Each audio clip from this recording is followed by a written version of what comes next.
আমি আজকে ঘুরে গেলাম, সংযত যদি না হও 10-11 তারিখ থানা ঘেরাও হবে, সব টাইট হয়ে যাবে।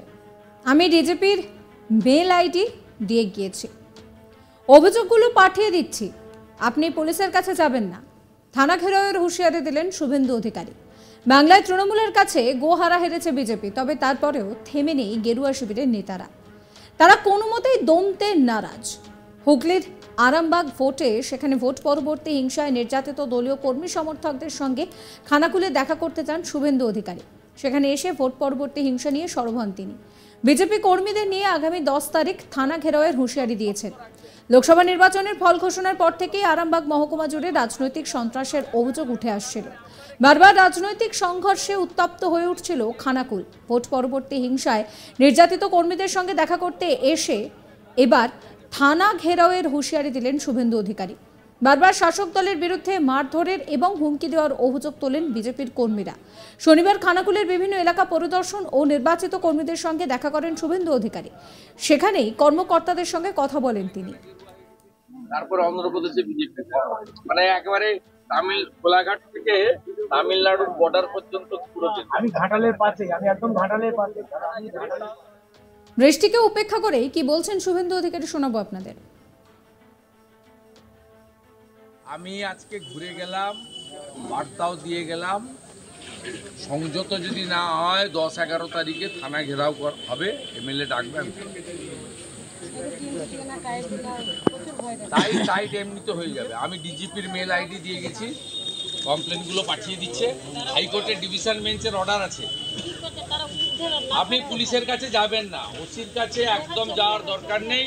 ডিজিপির মেলে কমপ্লেনগুলো পাঠান, সেকশন লাগিয়ে এফআইআর করুন। এরপরে সাংবাদিকদের মুখোমুখি শুভেন্দু অধিকারী বলেন যে এখানকার মানুষ বিজেপির পক্ষে ছিল, আছে এবং থাকবে। অনেক রকম কায়দা করে তারা জিতে গিয়েছেন। এই জয়টা প্রকৃত জনগণের মতের প্রতিফলন নয়, অন্যভাবে এই জয় এসেছে, সেই কথাও কিন্তু তিনি বলছেন। তিনি আরও বলছেন যে গণনা কেন্দ্রে কাস্টমসের এক অফিসার তাকে নাকি 10টা বুথের নাম দিয়েছে। বিজেপি এখানে 441 পেয়েছে, শুধু 41 লেখা হয়েছে। তৃণমূলের ভোটটা বিজেপির দেখানো হয়েছে। কি বলছেন শুভেন্দু অধিকারী, শুনুন।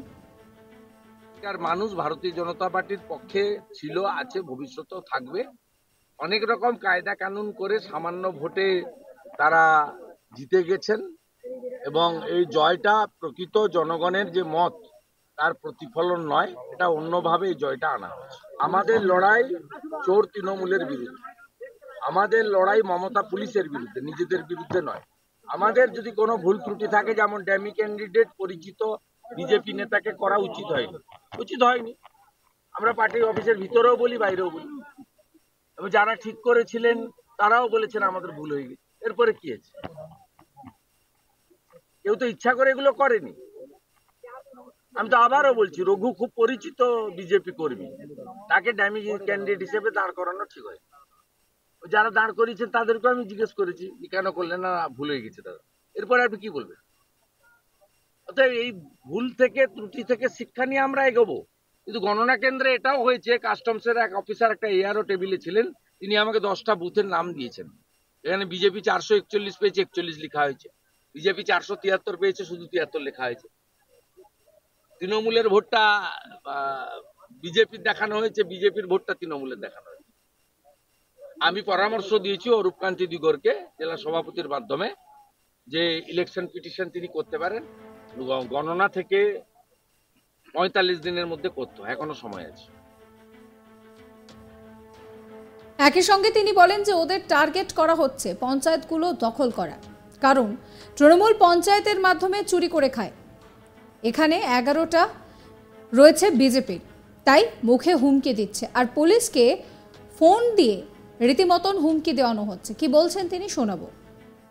কোচবিহারে আমাদের পঞ্চায়েতগুলোকে, একটা দুটো পঞ্চায়েতকে জোর করে পদত্যাগ মানে জয়েন করিয়েছে। ওদের টার্গেট হচ্ছে যে পঞ্চায়েতগুলো দখল করা, কারণ তৃণমূল পঞ্চায়েতের মাধ্যমে চুরি করে খায়। যেহেতু এখানে চুরি করার সুযোগ পাচ্ছে না 11টা জিপি বিজেপির, তাই মুখে হুমকি হচ্ছে আর পুলিশকে দিয়ে ফোন করানো হচ্ছে যে পঞ্চায়েতে যাবে না, প্রকাশ্যে যেন দেখতে না পাই। মিথ্যা মামলা, ৩০৭-এর মামলা, জামিন অযোগ্য ধারায় মামলা, এগুলো করা হচ্ছে। আর তৃণমূলের লোকেরা ধরুন কোনো পঞ্চায়েত বা কোনো নেতৃত্বের ছেলে মেয়ে স্কুলে যাচ্ছে, তাকে বলছে তোর মাকে তোর বাবাকে দেখে নেব, তুলে নিয়ে আসবো।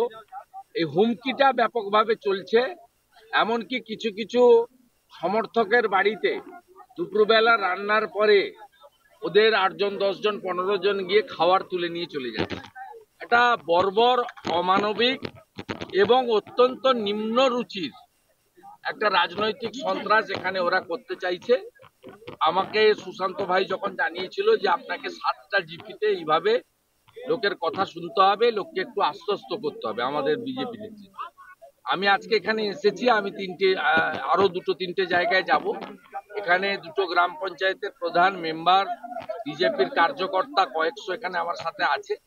তাদের বেশ কয়েকজনের কথা আমি শুনলাম। আমি শুধু আমার বক্তব্য রাখার জন্য আসিনি, তাদের কথা আমি শুনলাম, তাদেরকে আশ্বস্ত করলাম যে বিরোধী দলনেতা এবং দল হিসেবে বিজেপি তাদের পাশে আছে, লোকাল এমএলএ আছে, জেলা পরিষদ মেম্বার আছে, পুরো পার্টি বিজেপি পরিবার তাদের সঙ্গে আছে। মিথ্যা মামলা হলে জামিন করাবো, আর আক্রমণ হলে পাশে থাকবো, প্রতিবাদ প্রতিরোধ ইত্যাদি হবে। একদিকে আন্দোলন, একদিকে আইনি লড়াই, দুটোই আমরা চালাবো। আমাকে সমস্ত পঞ্চায়েত আশ্বস্ত করেছে যে আমরা আত্মসমর্পণ করে মাথা নিচু করে তৃণমূলের কাছে কাজ করব না। এই নিয়ে আমার কালিক ভোলানাথ সাহার একটি রিপোর্ট দেখাবো। ভোট পরবর্তী হিংসাতে বিজেপি অক্রান্ত কর্মীদের সঙ্গে দেখা করতে হুগলির খানাকুলে এলেন বিরোধী দলনেতা শুভেন্দু অধিকারী। উনি তাদের সঙ্গে দেখা করলেন, তাদের যাবতীয় মান অভিমানের বা তাদের যে বর্তমান পরিস্থিতি সেই কথা শুনলেন। বা তিনি শুভেন্দু অধিকারী বলেন যে দল আপনার সঙ্গে আছে, আমরাও আপনাদের সঙ্গে আছি, কোনো চিন্তা কারণ নেই, দরকার পড়লে আগামী দিনে আমরা থানা ঘেরাও কর্মসূচিও নেব। শুভেন্দু অধিকারী বলেন যে এই আরামবাগ লোকসভায় অল্প ভোটের মার্জিনে আমরা হেরেছি, কিন্তু আমাদেরকে গণনা দিনে ভোটে কাউন্টিং এ কারচুপি করে হারানো হয়েছে, সেই গুরুতর অভিযোগও শুভেন্দু অধিকারী করেন। শুভেন্দু অধিকারী বলেন যে কি আমরা চাই, আমরা চোর মমতাকে সরাতে চাই, বা বাংলার যে মমতার পুলিশ বিরুদ্ধে আমরা সোচ্চার হতে চাই। আমাদের দলের মধ্যে কোনো গোষ্ঠীদ্বন্দ্ব নেই। আর ভোট পরে কিন্তু হিংসা, বিজেপি কর্মীদের উপর হামলা বেড়েই চলেছে, তার প্রতিবাদ। সাবস্ক্রাইব করবেন আজ তাক বাংলার ইউটিউব চ্যানেলকে, ফলো করবেন হোয়াটসঅ্যাপ চ্যানেলও।